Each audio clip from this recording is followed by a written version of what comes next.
I remember that day as if it were etched in stone, the day my world collapsed with a single phone call.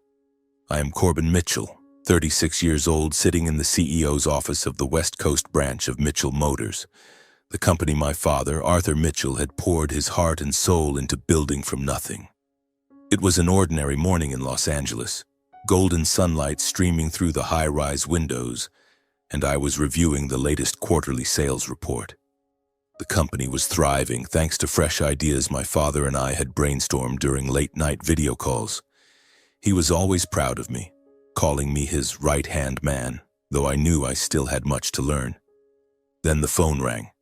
An unfamiliar number, but I answered anyway. The voice on the other end, my father's assistant, trembled. "Mr. Corbin, Mr. Arthur, he's gone. Sudden heart attack this morning at his home in Detroit." I froze. The phone nearly slipped from my hand. Heart attack? My father, the man strong as a machine who had weathered countless economic crises with a smile, gone just like that? I couldn't believe it. My heart pounded, my mind spun. I didn't cry right then. I just went numb, stood up, grabbed my car keys, and bolted out the door. "I have to get back now," I muttered to my assistant over the phone. I sped down the endless freeway, wind howling through the window, flooring the gas, trying not to think. But how could I not think? "Dad, why didn't you call me sooner? Why did you face that pain alone?"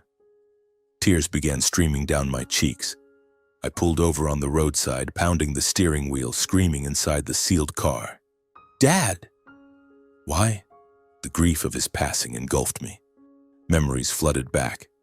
Dad teaching me to drive at 10, late nights together in the engine repair shop, his awkward hugs when Mom died 20 years ago. He was everything to me, father, mentor, confidant who understood me better than I understood myself.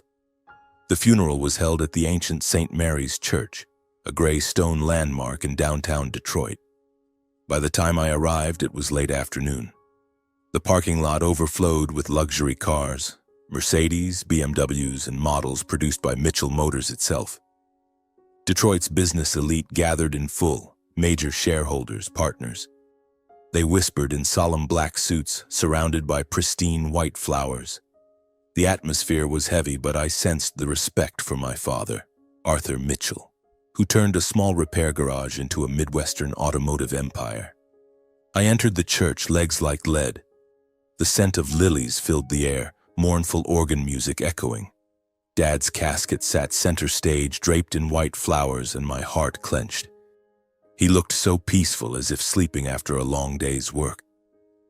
I wanted to rush forward, see his face one last time, but then I saw them, Veronica Hale and Marcus Hale. Veronica, my stepmother, 48, stood like a queen. A sharp Wall Street investor before marrying Dad 8 years ago, she wore a fitted black dress, hair in a high bun, makeup flawless, directing the funeral like the true host.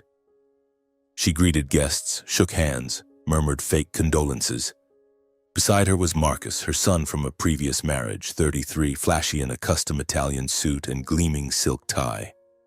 He relied on his mother, never truly worked, but boasted as the new heir. I'd tried to bond with them for Dad's sake, but now seeing them act as funeral proprietors, a vague unease stirred. I entered the main hall, struggling to stay composed. Heads turned, some nodded, others whispered. Veronica spotted me instantly. Her gaze swept over me, cold and contemptuous. Then she smiled, a mocking curled lip smirk as if I were an outsider. She stepped to the podium, microphone echoing. "Ladies and gentlemen, today we gather to bid farewell to Arthur Mitchell, a great man. But today is not just farewell." She paused, scanning the room, voice sharp as a blade. "It is the start of a new chapter for Mitchell Motors. We will continue his legacy with fresher, bolder vision." The room fell silent.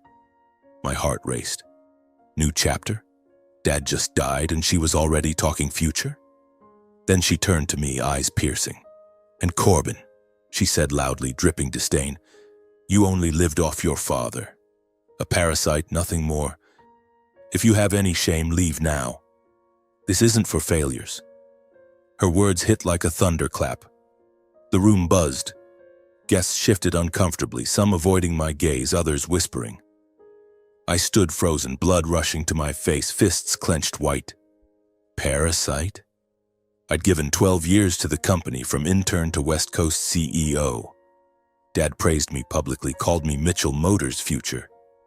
Now she dared say this at his funeral? Marcus stood beside her, silent, but his lips twitched in a scornful smile, enjoying the show. I wanted to scream, charge forward, demand why she humiliated me. But I thought of Dad.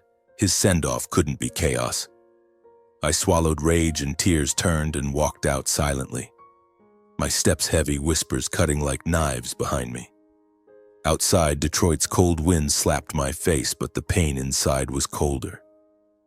From behind the iron fence, I watched Dad's casket lowered. Grave diggers worked slowly, dirt clods thudding. Tears fell silently, blurring my vision. Dad, I'm sorry. I couldn't protect you. When everyone left, cars thinning out, I dared enter the cemetery. Gray sky, chilling wind through stone graves. I knelt at Dad's plot, hand touching fresh earth. Dad, I whispered, voice breaking. I'm sorry I wasn't there in your final moments. Sorry I couldn't be there when you needed me. But I promise this won't end like this. Tears soaked the soil, and I sat for hours, cradling the pain, unaware this was just the start of a greater storm. The days following the funeral passed like a hazy dream, filled with pain and confusion. I stayed in Detroit, renting a small hotel room near downtown, unwilling to return to LA immediately. It felt like leaving would abandon Dad all over again. By day, I wandered the city, through familiar streets where Dad had shared stories of his youth. Run-down repair garages, noisy auto factories. Every corner evoked him. The smell of engine oil, the roar of motors, his warm smile saying, Corbin, one day you'll take Mitchell Motors further than I ever did. Now what? Veronica and Marcus had turned the funeral into their stage, and I felt like an outsider in my own family. Then a week later, I received a letter. It was in the hotel mailbox, crisp white envelope bearing the logo of Lang & Associates, Dad's trusted law firm for years. My heart pounded as I opened it. Dear Mr. Corbin Mitchell, we respectfully invite you to attend the reading of Mr. Arthur Mitchell's will tomorrow at 10 a.m. in our office. That was all. Brief, cold. I held the letter, hands trembling. The moment I'd been waiting for had arrived. Through Dad's will, I'd learn what he thought of me, of the future. I felt a strange suspense, as if something was wrong, a bad premonition. That night, I couldn't sleep. Lying in bed, my mind raced with thoughts. Veronica, how had she changed Dad? When he married her 8 years ago, I tried to accept it, thinking she'd bring him happiness after years alone. But gradually, I saw her meddle in the company, persuading him into risky ventures he once opposed. Marcus was different. He always envied me, bad-mouthing behind my back.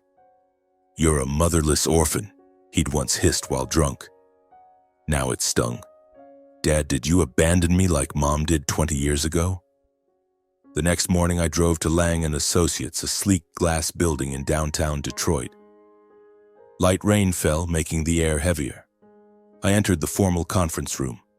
Long, polished wooden table, high-end leather chairs, abstract paintings on the walls. Attorney David Lang was already there.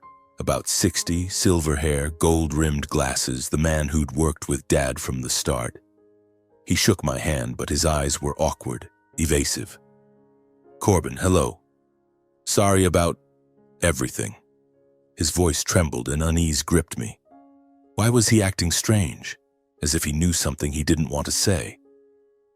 Veronica and Marcus arrived late, striding in with sky-high confidence. She wore a powerful black suit, sparkling jewelry, hair in a high bun like a queen. Marcus followed in a shiny gray suit, flashy red tie, triumphant smile. They sat across from me, eyes sweeping over me like I was beneath them. Veronica smiled politely, but arrogance was clear. Hello, Corbin. Hope you're okay after the funeral. Her words were syrupy fake, giving me chills. Marcus lounged back, fiddling with his phone as if everything was already his. David Lang cleared his throat, opening the sealed envelope before us. His hands shook slightly, papers rustling. The tension was suffocating. I gripped my hands under the table, heart drumming. "Dad, what will you say?" Then Lang began reading, voice steady but hesitant. Per the last will and testament of Arthur Mitchell, all assets, including majority shares and operational control of Mitchell Motors, shall pass to Mrs. Veronica Hale and her son Marcus Hale. All real estate, investment funds, and personal accounts shall also be transferred to Mrs. Veronica and her son. The world stopped. I froze, ears ringing. Not a single mention of me. Not one word. After 12 years of dedication, sleepless nights, sacrifices, Dad cut me out. I stared at the paper, hoping I'd misheard. But no, it was clear. Veronica and Marcus got everything. It felt like a knife to the heart. "Why, Dad?" "You promised," said Mitchell Motors was mine. Or did Veronica change him? Doubt surged, mixed with pain. I wanted to scream, ask Lang if it was a mistake, but my throat choked. Veronica feigned emotion, dabbing tears with a silk handkerchief. Oh, Arthur, he always thought of the future. I promised to carry on his legacy, take Mitchell Motors to new heights. Her voice quivered, but I saw the fake, eyes flashing triumph. Marcus leaned back, smug grin as if he'd known all along. He glanced at me, lips curling, whispering to his mother. I clenched my fists, suppressing rage. Was this the real will? Why was Lang uneasy?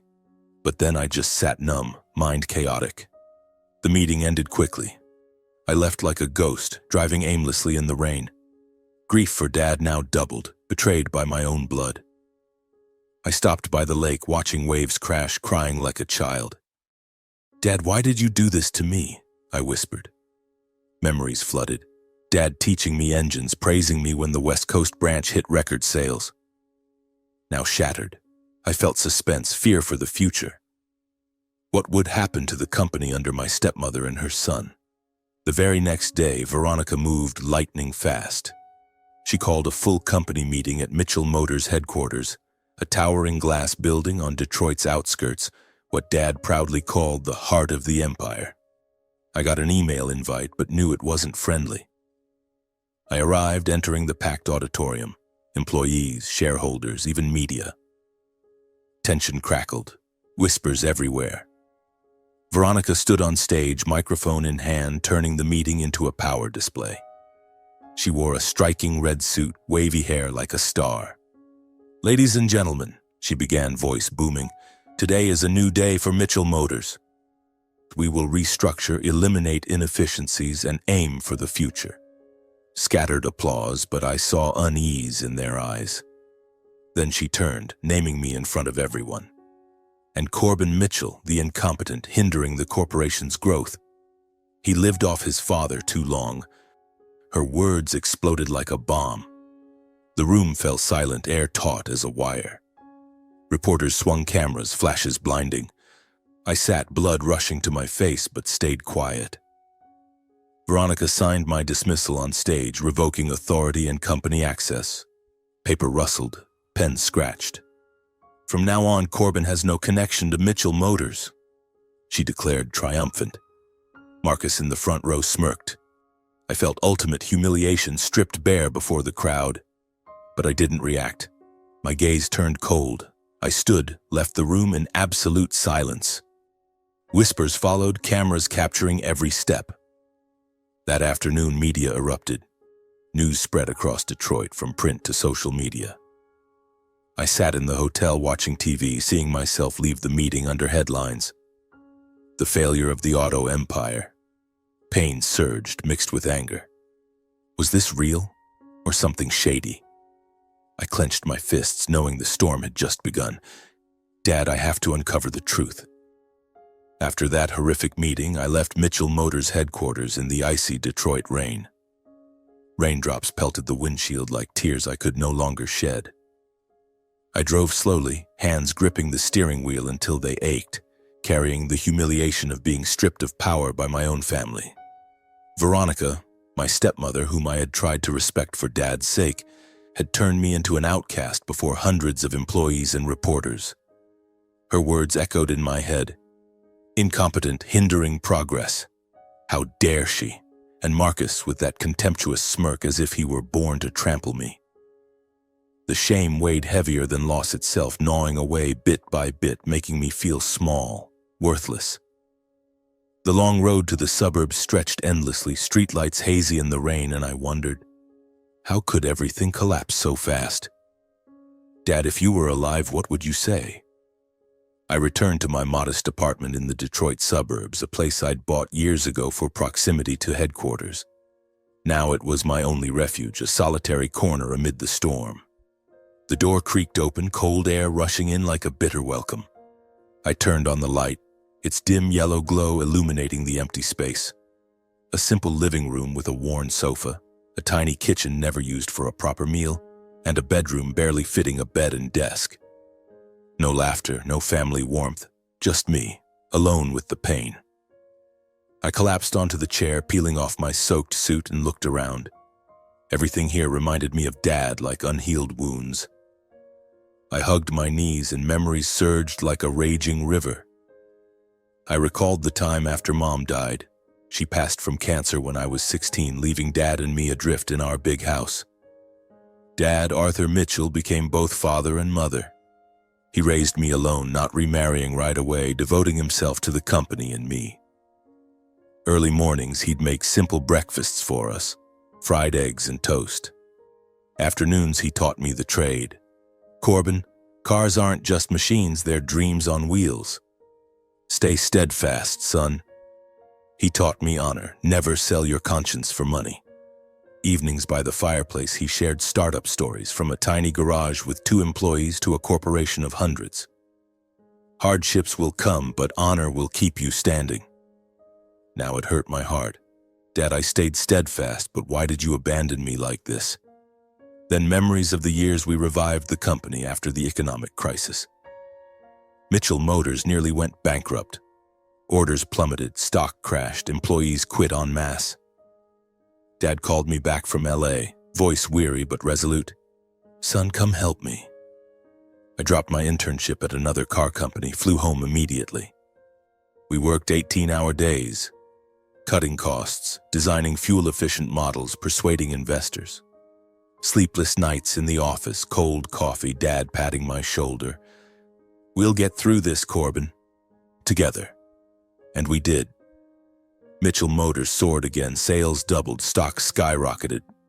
That pride when Dad hugged me before all employees. This is my son, the company's future. Now all that remained was silence, a crumpled dismissal letter on the table, and the scornful eyes of those I once trusted. Veronica, treating me like trash at the funeral. Marcus, smirking during the will reading. I clenched the paper, wanting to tear it apart, but let it drop. Why did Dad sign that will? Or was he coerced? Doubt crept in, making me anxious. I turned on the TV. News still flooded. Scandal at Mitchell Motors. Biological son fired. Reporters interviewed former employees, some regretful, most silent. Word of my ousting spread through Detroit like wildfire. Industry friends ghosted me, as if I were contagious. I called Tom, an old West Coast partner. Tom, can we meet? His voice hesitated. Corbin, not a good time. New company, you understand? Old partners refused meetings, emails bounced back with busy excuses. I was removed from every board I'd served on. Invitations revoked as if I never existed. I painfully realized I'd lost everything. Dad, job, honor, faith in family. Dad, the one I loved most, gone suddenly, leaving an unfillable void. Job 12 years down the drain, now unemployed, penniless beyond meager savings. Honor, what Dad taught to cherish, publicly trampled, branding me the failure in everyone's eyes. And faith in family, Veronica and Marcus, whom I tried to accept, now just betrayal. I sat there, tears streaming, isolation enveloping me. Detroit, the city I loved, now felt like a prison. Rain still fell outside, wind howling through cracks, and I wondered, how do I get back up? But deep down, a small flame flickered. Anger, suspicion. Maybe the will wasn't real. Maybe Dad never abandoned me. That thought made my heart race. Dad, I'll find a way. But now, in this empty apartment, I could only cradle the pain, waiting for dawn. The days that followed passed in heavy despair, like a fog shrouding every thought. I woke each morning with heavy eyes, looking out the window at a gray Detroit under the winter sky. The news still buzzed on TV, Veronica appearing in interviews, beaming, talking about a new vision for Mitchell Motors. Every time I saw her, my heart clenched, anger surging. I turned off the TV, collapsed onto the bed, mind spinning with unanswered questions. Why did Dad sign that will? He had promised me countless times in private talks that the company was my legacy. Or had Veronica manipulated him? The thought sent a shiver down my spine like an electric current. I couldn't stay in Detroit anymore. The city was now full of ghosts. The headquarters where I was humiliated. The cemetery where Dad lay. The streets that once saw us laughing together. I needed to leave, find a place to breathe, to think. Then memories of the old wooden cabin by Lake Huron flooded back, the place Dad and I escaped to every winter for skiing and late-night talks by the fireplace. He had said, "That cabin is yours, Corbin. When everything feels too heavy, go there." Those words now echoed like a guiding light. I packed a few clothes, grabbed my car keys, and drove out of Detroit in silence without looking back. The road north stretched for hours, blanketed in white snow, silent except for the crunch of tires on icy pavement. I drove slowly, radio off, only the wind whistling through the cracked window. Michigan's winter was harsh, trees along the road bare, snowflakes drifting like grains of time. Finally, the cabin emerged among the pines like a faded painting dusted by time but still familiar. It sat by Lake Huron, the frozen surface glinting under weak sunlight. I parked, stepped out, the cold wind slapping my face like a nostalgic greeting. The small house had weathered oak walls cracked with age, a snow-covered sloped roof, a silent chimney. The key jingled in my hand. The door opened with the scent of old wood and accumulated chill. Inside was pitch dark. I flipped the light, its dim yellow glow illuminating polished wooden floors, an ash-filled fireplace, and wall photos. Dad and me skiing, grinning with rosy cheeks. I sank into the old armchair, exhaled, feeling like Dad was still here, somewhere in the air. "Dad, I'm home," I whispered, tears rolling down. This place was full of memories, nights by the fireplace, Dad sharing startup tales. From a small garage, I built an empire. "You'll carry it on, Corbin." Now I'd lost everything, left with just this cabin. I decided to stay clean to forget the pain, but deep down an anxious premonition rose. Maybe Dad left something here. I started cleaning Dad's study, a small upstairs corner with an old wooden desk, bookshelves packed with auto documents, and a window overlooking the lake. Snow fell outside, wind howling through cracks, creating a lonely but peaceful atmosphere. I wiped dust from the desk, organized scattered papers, trying to stay calm. Then I noticed an oil painting on the wall. Lake Huron at sunset, Dad's favorite because Mom painted it before she died. It hung crooked, not aligned as always. My heart beat faster. Why crooked? Dad was meticulous. He hated disorder. I reached up, lifted it down, heavy, and behind it, a wall safe, cleverly concealed, painted to blend with the wall. I froze, hands trembling. A safe? Dad never mentioned it. Suspense surged, adrenaline coursing through me. What was this? A secret? I tried opening it, but the digital lock clicked, demanding a code. I tried Dad's birthday. No. Wedding date with Mom. Still no. Mitchell Motors founding date. Useless. Sweat beaded on my forehead despite the cold room. I tried various combinations, old phone numbers, zip codes, heart pounding with each failure. Then a thought flashed. My birthday. I entered slowly. Month, day, year. The lock clicked open with a dry snap. My heart nearly stopped. Inside were carefully wrapped document folders in moisture-proof bags, not a speck of dust. I pulled them out, sat on the floor, hands shaking as I opened the bag. First, original Mitchell Motors share certificates. Yellowed papers, Dad's clear signature proving majority ownership. Then the real will, notarized by a lawyer. In it, everything was mine. Company assets, investment funds, Not a word about her or Marcus. I read and reread, heart racing. Was this real? The other will fake. Doubt turned to truth. Suspense peaking. There was also a trust fund certificate in my name, millions of dollars, anonymous for protection. Dad had prepared everything. In the middle, a small envelope in Dad's familiar shaky handwriting. To Corbin. I opened it. A thin sheet appeared. Dad's voice echoed as I read, "My dear son, if you're reading this, the worst has happened." I was uneasy entering this new marriage with Veronica. She's sharp, but I sensed calculation. I prepared everything to protect you if she changed. This will is real. Others may be forged. Don't trust words. Trust evidence and justice.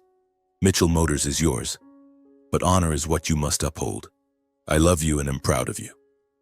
Arthur. I sat silent in the wooden room, rereading the letter, tears falling unnoticed. Dad never abandoned me. He foresaw, protected me from afar. Grief for his loss now mixed with joy, anger with hope.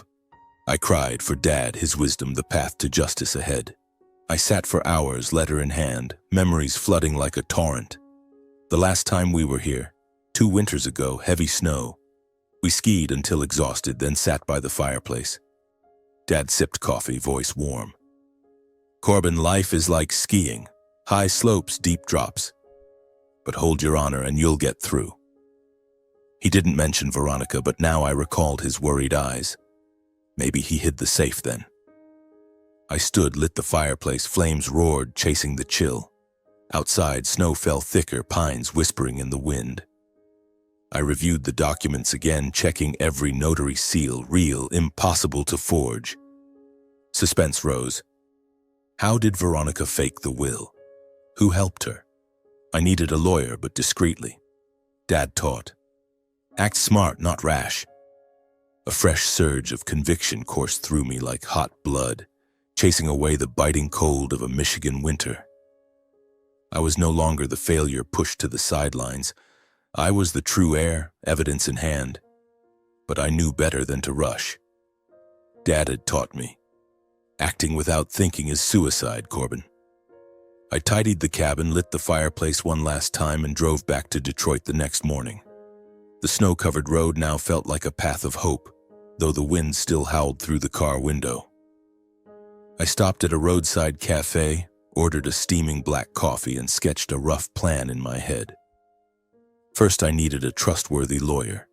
David Cole, Dad's college friend, a seasoned attorney specializing in wills and corporate disputes. Dad had said, "David is the only one I trust." I called him from the cafe, voice trembling. "Uncle David, it's Corbin. I need to see you." He agreed instantly, voice warm and low. "Corbin, I've been waiting. Come to my office now." David Cole's office was in downtown Detroit, an old but dignified building with shelves full of files and the scent of aged paper. I entered, clutching the bag of documents from the safe, heart pounding. David, about 65, silver-haired, gold-rimmed glasses, stood and hugged me like family. "Corbin, I'm sorry about Arthur. He was my best friend." We sat at the large wooden table, and I handed over everything from Dad's cabin, the yellowed papers, the real will, original shares, trust fund, all laid out like treasures from the past. David put on reading glasses, scrutinizing every notary seal, signature, and date. His fingers glided over the pages, eyes narrowing, muttering, This date, that signature." The tension was suffocating. I sat still, suspense mounting. Every second felt like hours, my heart racing. Would he confirm it? Or was it all a delusion? After thorough examination, David looked up, expression stern but eyes flashing. "Corbin, the will Veronica presented is forged. The signature and notary seals are copied. I see Photoshop traces here and many dates altered. Attorney Lang, he may have been bought." I froze, then exhaled in relief. Forged. Dad never changed his mind. My real will had original signatures, registered notary numbers, and valid witnesses. 2 of Dad's old friends still alive to testify. This proved Dad never altered the inheritance. I was the true owner of Mitchell Motors. Joy and rage surged, Tears rolled down. "Uncle David, what do I do?" He patted my shoulder. "We'll get justice, but discreetly. Keep this secret and gather full evidence to force Veronica to reveal herself. Rush and she'll destroy proof." We mapped a plan. Tell no one. Collect more fraud evidence. David would check official notary records. I needed an insider. Then I remembered Jenna Lee, the chief accountant who owed Dad her life. Around 40, brown hair in a bun, thick glasses, the loyal woman who'd worked for Mitchell Motors since Dad's startup days. Dad once saved her from personal bankruptcy with an interest-free loan. She was forever grateful. But after Veronica took over, Jenna was demoted to a minor internal audit role, far from her former position. I'd seen her at headquarters, eyes sad but still loyal to Dad's legacy. Jenna can help, I thought, heart racing. I contacted her via an old number, texting discreetly, "Jenna, it's Corbin. Need to meet privately. About my dad." She hesitated at first, calling back, voice shaky. "Corbin, it's dangerous now. Veronica watches everyone." I persuaded, "Just a cafe, no one will know. For my dad, Jenna." Finally, she agreed, whispering, "Okay. For Mr. Arthur." We met at a quiet suburban cafe. Jenna arrived late, bundled in a coat, eyes darting nervously. "Corbin, are you okay? After everything?" I briefly mentioned the real will without details, saying I needed financial proof. She was silent for a long time, then sighed. I knew Veronica was up to something shady. "She's funneling money through strange funds, hiding from main books." She handed me a USB with copied internal transactions, Excel files, invoices, transfers. I hugged her, voice choking. "Thank you, Jenna. Dad would be so proud." My heart raced, suspense building at what was about to unfold. We parted quickly. I drove to David's office, the USB burning in my pocket. From that data, Corbin and David uncovered a web of financial irregularities. We sat in his office, computer screen glowing, scanning every line. Veronica had quietly siphoned company money, millions, through shell funds in her and Marcus's names. An investment to a ghost company in the Caymans, a consulting fee to Marcus's personal account. "This is money laundering, Corbin," David said gravely. "She's selling shares under the table, gutting the company." I stared at the files, shaking with rage. Dad built Mitchell Motors with blood and sweat. Now they were draining it. For nights on end, we pored over documents, marking key evidence. Cold coffee, stinging eyes, but suspense kept us alert. "Look, transfer the day after the funeral," I pointed. David nodded. "Perfect, ties to the fake will." Those nights dragged on, Detroit wind howling outside, but each discovery brought us closer to justice. I looked at the pile of evidence, knowing the fight to reclaim Dad's honor and Mitchell Motors' truth was about to begin. I sat amid the papers, heart pounding with suspense. Veronica thought she'd won, but now I had the weapons. "Dad, I'll take it all back." The weeks that followed passed in tense silence, like the calm before the storm. David Cole and I worked in secrecy. We knew any misstep could alert Veronica, and she would destroy everything like a venomous snake guarding its lair. While we quietly built the case, Veronica Hale flaunted her power more brazenly, acting like the new queen of Mitchell Motors. She treated the company as her personal kingdom, and from afar, I could only grit my teeth and watch, rage boiling in my chest. She appeared constantly in the media like a rising star. Every morning I turned on the TV and her face filled the screen. Interviews on local business channels, articles in the Detroit Free Press, even national talk shows. "My bold vision will usher Mitchell Motors into an era of innovation," she declared, voice resounding, perfect smile under studio lights. Under the guise of financial restructuring, Veronica began quietly selling off smaller factories, facilities Dad had built from the ground up, sweating to afford outdated equipment. I read the news. The Flint suburb plant sold to a foreign conglomerate for a pittance. Dad had opposed selling core assets, We keep the factories to preserve jobs for Detroit's people, son. I clearly remembered a family meeting years ago when Veronica suggested investing in high tech instead of old plants. Dad shook his head. No, Veronica. That's the company's soul. Now she did the opposite, redirecting funds to unfamiliar ventures, self-driving software from Silicon Valley startups, even New York real estate. Fields' dad and I had opposed as too risky, unrelated to traditional autos. From Jenna's data, I tracked millions flowing out with no profit in sight. My heart clenched each time. The company was being bled dry, and I could only document, waiting for the moment. At the same time, she announced plans to rename the company Hale Automotive Group, claiming it reflects the spirit of innovation. I read it online, heart pounding like a drum. Hale? Her and Marcus's surname, erasing the Mitchell legacy?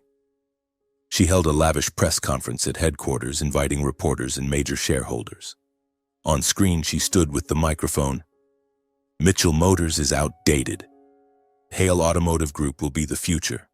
Modern, dynamic. Applause rang out, but I saw unease in some veteran employees' eyes. Dad, you'd be heartbroken. The Mitchell name was Detroit's symbol, from a small garage to an empire. Now she wanted to erase it, wipe Dad from history. I clenched my fists, suspense building at the thought of her downfall. But for now, I could only monitor from afar, noting every detail. Announcement date, stock fluctuations, discreet internal emails from Jenna. Marcus Hale was appointed CFO despite zero experience, acting like a kid handed candy. I knew him, 33, never truly worked, just spent his mother's money. Now he sat in Dad's chair, signing reckless spending decisions. From Jenna's data, I saw him buy supercars, a blazing red Ferrari, hundreds of thousands under company test vehicle. Then lavish events, cocktail parties at luxury hotels, inviting celebrities and influencers to promote the new brand. Social media photos, him grinning beside the supercar, champagne in hand, Veronica proudly at his side. Hale Automotive, the new luxury, he posted. I seethed.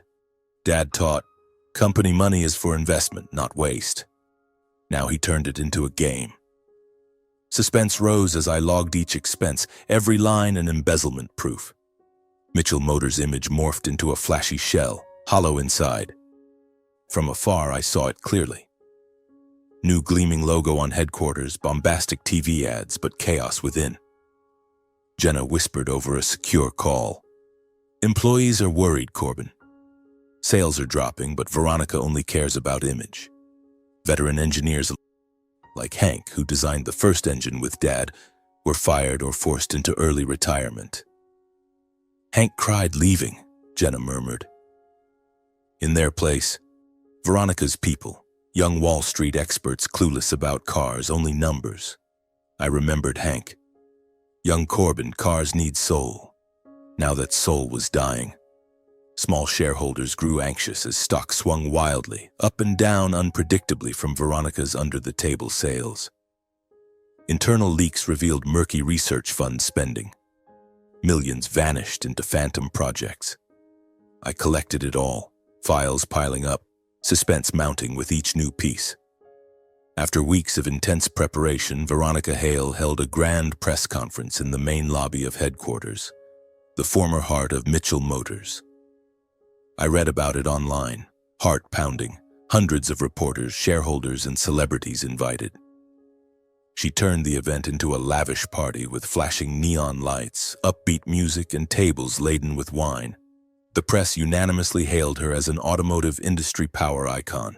I turned on the TV and saw headlines scrolling, Veronica Hale, the new queen of Detroit. Articles praised, with bold vision, Mrs. Hale will lead the auto industry into a new era. She graced magazine covers, beaming, talking about innovation and sustainable growth. But I knew the truth behind it. She was gutting the company, selling assets to fill her own pockets. Every compliment cut like a knife, but I swallowed my anger waiting. Jenna messaged, "Press conference today, Corbin." She's very confident. I put on a simple suit, baseball cap pulled low, and slipped into the hall through a back door. In the back row, amid the buzzing crowd, I watched silently. My heart drummed, suspense making my hands shake. I knew the moment to act had come. "Dad, today I'll restore your honor." Before the conference, David Cole and I had submitted all evidence to investigators, the Michigan Department of Justice and the Detroit FBI branch. We met them in a secure office, handing over the real will, financial documents proving fraud, transfers through shell funds, undervalued asset sales, forged signatures. "This is big," the lead investigator said, eyes narrowing at the files. "We'll move as soon as we have the warrant." David nodded. "Today's press conference is perfect timing.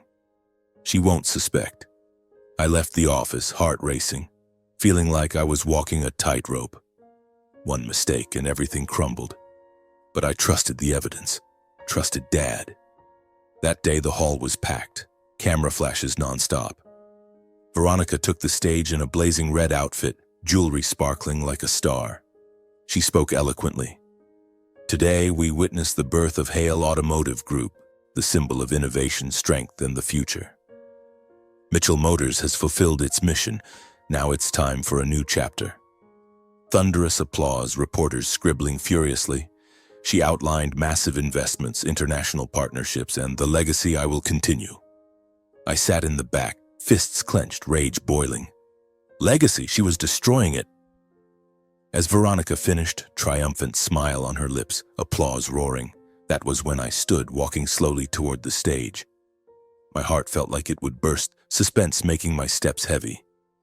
Whispers spread through the hall as people recognized me. "That's Corbin Mitchell." "What's he doing here?" Eyes turned, cameras swiveled. I stepped onto the stage, placed the document stack on the table before the microphone, flashes exploding like a storm. On the giant screen behind, secretly connected remotely by Jenna, the enlarged real will with Arthur Mitchell's signature glowed clearly, original notary seal visible. The hall fell silent. Veronica froze momentarily, her smile hardening like stone. She looked at me, eyes flashing panic, but tried to compose herself, forcing a laugh. "This is just a misunderstanding, everyone." "Corbin, what are you doing?" Her voice trembled, no longer sharp. I said nothing, just stood, letting the evidence speak. The crowd buzzed, reporters whispering, "Real will. What's going on?" At that moment, the hall doors burst open with a bang. Investigators, 3 in black suits, badges gleaming, along with lawyer David Cole, strode in, steps resolute. The lead investigator raised the warrant. "Veronica Hale, we have an order to freeze assets and summon you for will forgery, share misappropriation, and financial fraud." His voice echoed. The hall erupted in chaos. Cameras flashed relentlessly. People stood, murmuring. Marcus in the front row jumped up in panic, trying to slip out a side door, face ashen, sweating profusely. But security and reporters blocked him, lenses thrust close. "Marcus Hale, any comment?" He stammered, speechless, shaking his head in terror. Veronica went pale, completely losing control. She shouted amid the turmoil, "This is a conspiracy. I did nothing wrong. You have no right."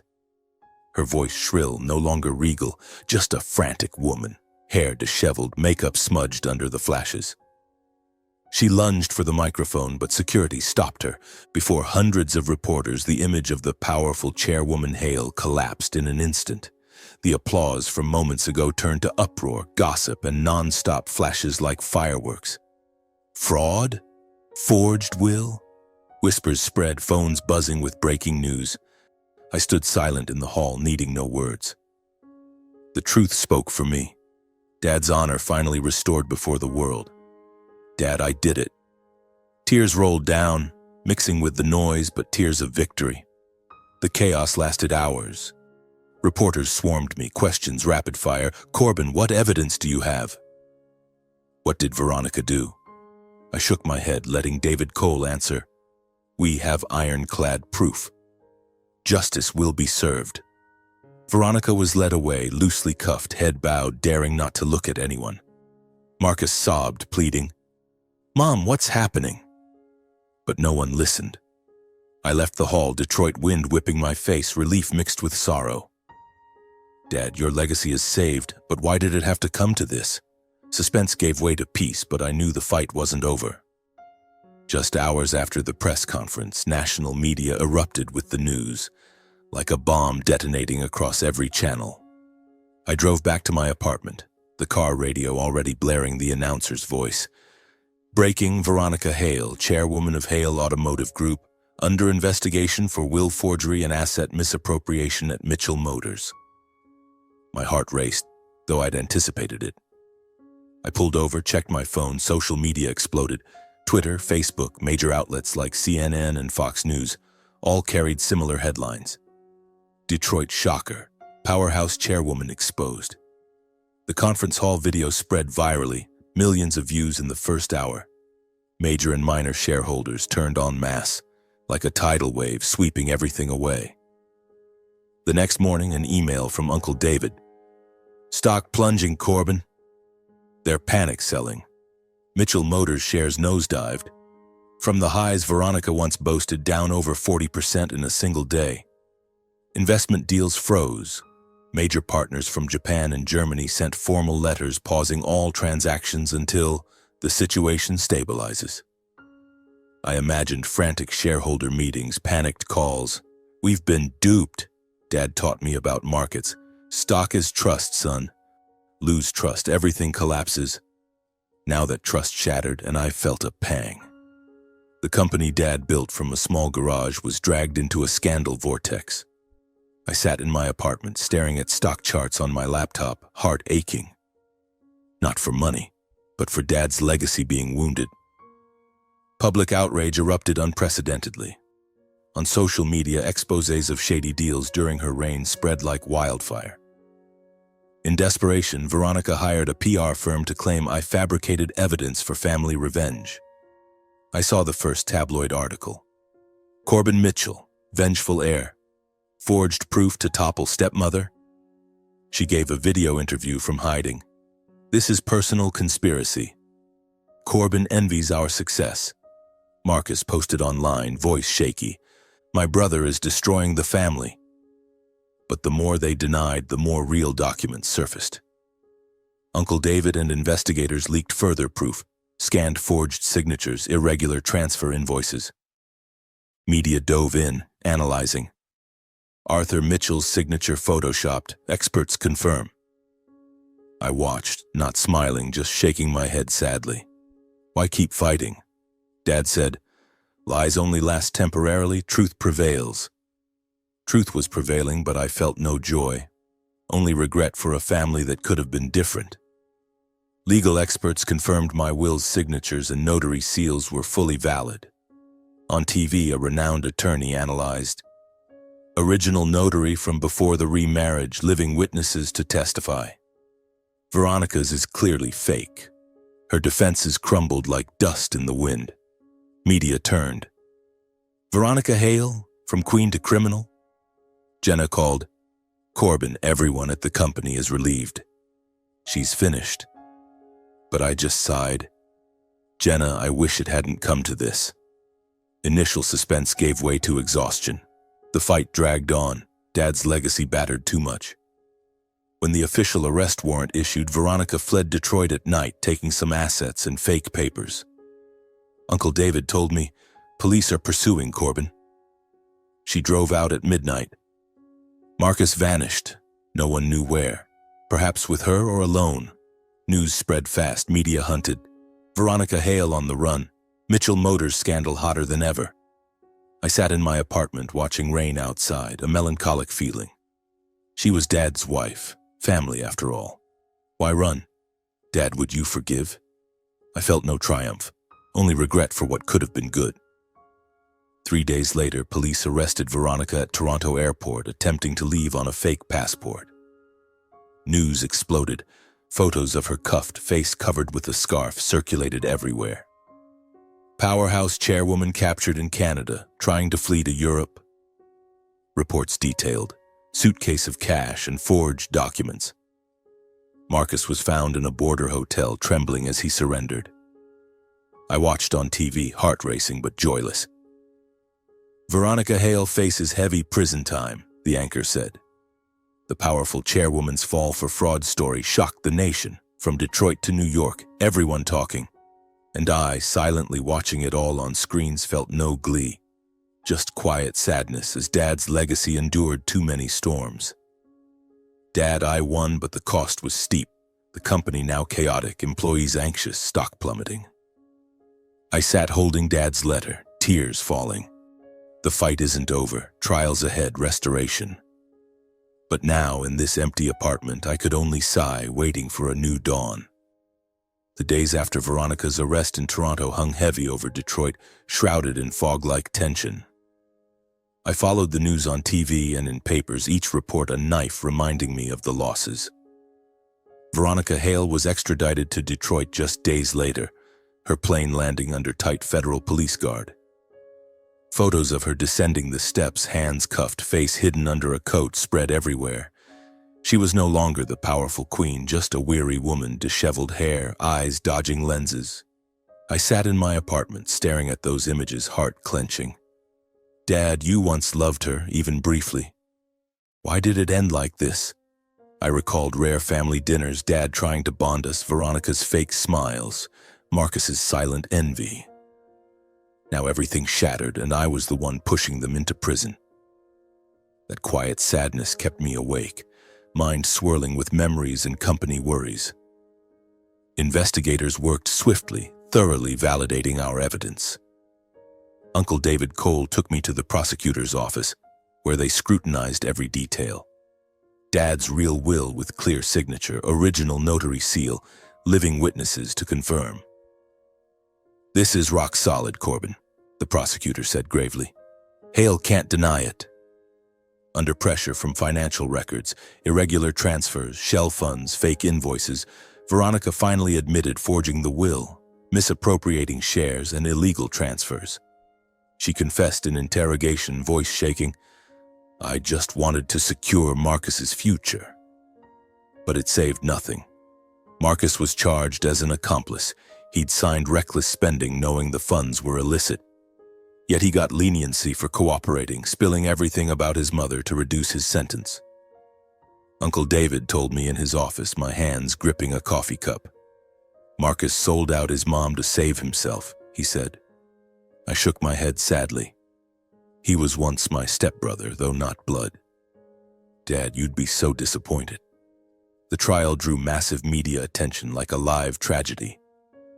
Detroit's courtroom overflowed with reporters, shareholders, curious public. I entered in a simple black suit, heart pounding with suspense. Seats packed, flashes nonstop, Veronica in the defendant's row, pale, no longer sharp. Marcus beside her, head bowed, avoiding my gaze. Clear evidence left Veronica no defense. Her lawyer tried misunderstanding and family pressure, but the prosecutor presented my files, enlarged forged signatures on screen, financial transfer charts, testimony from Jenna and old staff. "Mrs. Hale siphoned over $20 million, the prosecutor boomed. The jury sat silent. I trembled, remembering Dad. "Son, justice is slow but sure." Each testimony hammered the past. Veronica bowed her head, whispering to her lawyer, daring not look up. The 3-week trial was an emotional storm. Witnesses recounting firings, mistakes under her reign. I testified last, voice choking. "My father never abandoned me. This is his real will." The hall fell silent. Tears rolled on some old shareholders' cheeks. The court sentenced Veronica to 25 years, confiscating fraudulent assets and restoring full inheritance to me. The verdict thundered, "Defendant Veronica Hale committed grave crimes, damaging Detroit's economic legacy." She stood, ashen, silent, eyes empty on me. Marcus sobbed but got probation for leniency. Scattered applause filled the room, but I felt no joy, only relief mixed with sorrow. Outside, reporters swarmed. "Corbin, how do you feel?" I answered briefly. "Justice served." Detroit wind whipped my face. I drove home, mind reeling. "Dad, I reclaimed Mitchell Motors, but at what cost? Your honor restored, but this scandal will haunt the company forever." Right after the trial, I officially took over Mitchell Motors, entering headquarters with a strange feeling. like returning home after a nightmare. Dad's office remained, old wooden desk, family photos on the wall. I called an emergency meeting addressing employees. We'll restore Arthur Mitchell's legacy. I restructured immediately, fired Veronica's team, those who signed her bad decisions. They left silently. Some apologized. Then I rehired loyal staff. Hank returned as chief engineer, Jenna as head accountant. "Thank you, Corbin," Hank said, eyes glistening. I patted his shoulder. "No, thank you for staying with Dad." The company recovered. I halted shady deals, refocused on core auto production, invested in green tech as Dad dreamed. Stock rose again, new contracts signed. Shareholders, media, public saw me as the worthy successor. Headlines: Corbin Mitchell, legacy savior. I read with a sad smile. Worthy? I just followed Dad. Keep your honor, son. Mitchell Motors' reputation rebuilt bit by bit, but scandal scars lingered.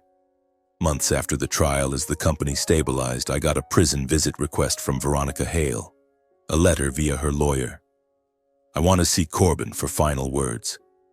I hesitated in my office, staring at Dad's photo. Why meet? To justify? Beg forgiveness? Uncle David advised, "Go to close it." I agreed, not to forgive, but to release resentment. Michigan State Prison was cold, gray concrete walls, iron doors clanging. I entered the visiting room through thick glass. Veronica sat in prisoner uniform, grayer hair, gaunt face. She tried composure, but her eyes were weary, no longer sharp. "Corbin," she said through the mic, voice hoarse, "thank you for coming." I sat, staring straight. "What do you want?" She smiled weakly. "I don't regret it. Everyone just wants better than others. I did it for Marcus, for the future." Her words cut like knives, but I felt no anger, only sadness. Dad once loved her, thought she'd bring happiness.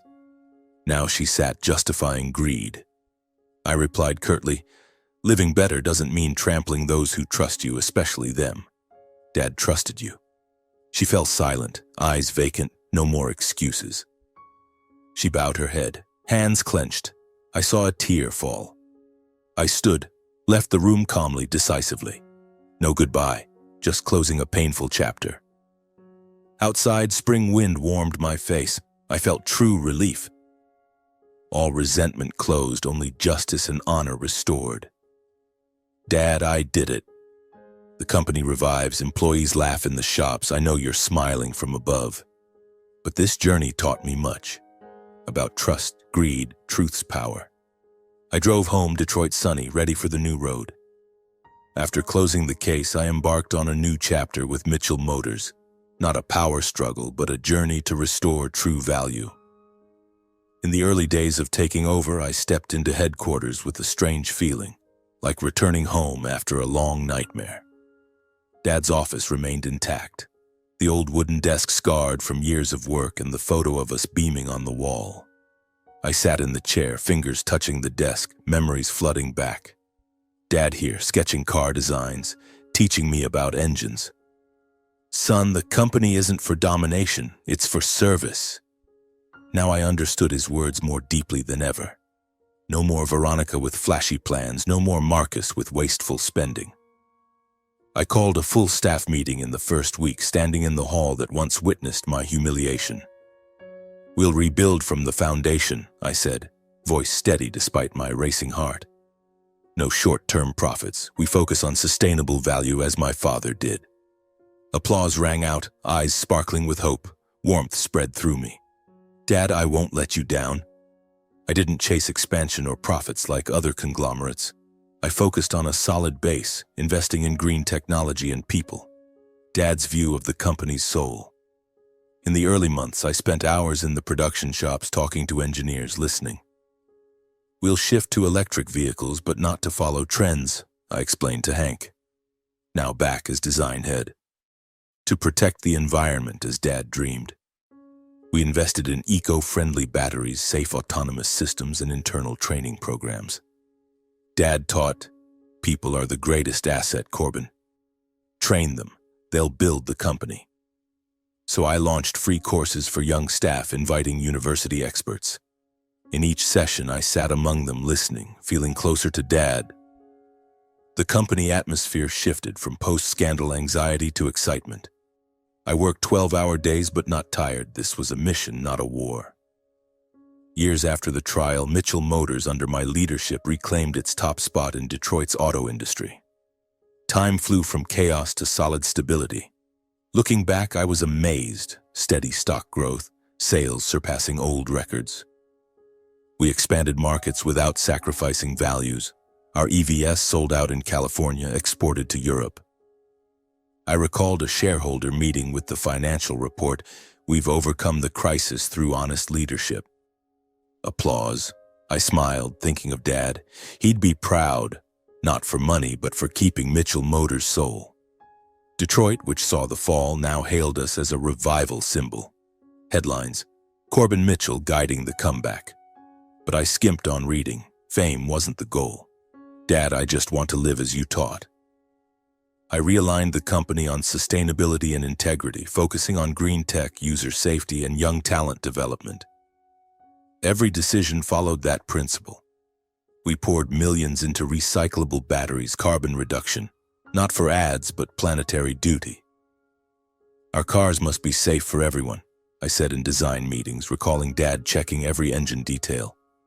Our EV lines won prestigious awards, putting Mitchell Motors back on the global map. The first, Mitchell EcoDrive, took Green Car of the Year at the Geneva Auto Show. Accepting the trophy under bright lights, tears rolled.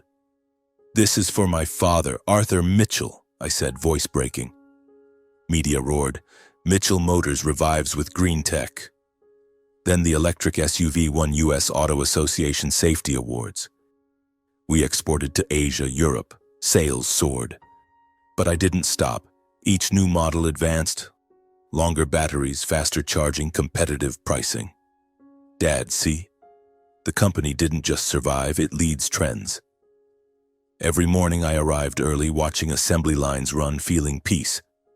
I sought no fame, worked quietly, lived simply in my small downtown Detroit apartment. I skipped lavish parties, long interviews. Life was basic. Early runs along the Detroit River, late work, evening tech books. The apartment stayed sparse, old blueprints, Dad's photo. Friends asked, "Why not a big house?" I smiled. Dad taught simplicity as happiness key. I drove our own EV, ate at familiar shop cafes, spent time with staff. I restarted the Young Engineer Support Program, reviving the Arthur Mitchell Foundation Scholarship Fund, aiding mechanical and auto design students with full scholarships and internships. The idea came one sleepless night, rereading Dad's letter. "Honor is the lasting legacy," he wrote. So I founded it, dedicating 10% of profits. Students from poor Detroit schools got full rides, shop internships. I recalled the fund's launch, addressing the young crowd. "My father started in a small garage. You can too." A boy, eyes bright. "I want to design cars like Mr. Arthur." I patted his shoulder. "Stay steadfast." The program grew fast. Hundreds helped. Many stayed with the company. Dad, this is how I preserve your legacy. Not money, but opportunities for the next generation. Weekends, I often returned to the Lake Huron cabin where it all began, where I felt closest to Dad. The northern road was familiar, snow or golden leaves by season. The cabin unchanged. Warm wooden walls, fireplace ready. I cleaned, cooked simply, sat by the lake watching water sparkle. Memories surged. Dad and I skiing, laughing. Now alone, but not lonely. Dad here in the wind, the lake. On still nights, I reread the old letter, reflecting on the journey, losses, betrayals, lessons in honor.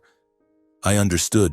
Money can vanish, power shift, but honor, once kept, is the most enduring legacy. I live by it. Every company decision honest, even tough. Remember, no need to conquer the world. Just don't lose yourself. And so I walk on, ready for whatever lies ahead. Lies ahead. Lies ahead. Lies ahead. Lies ahead. Lies ahead. Lies ahead. Lies ahead.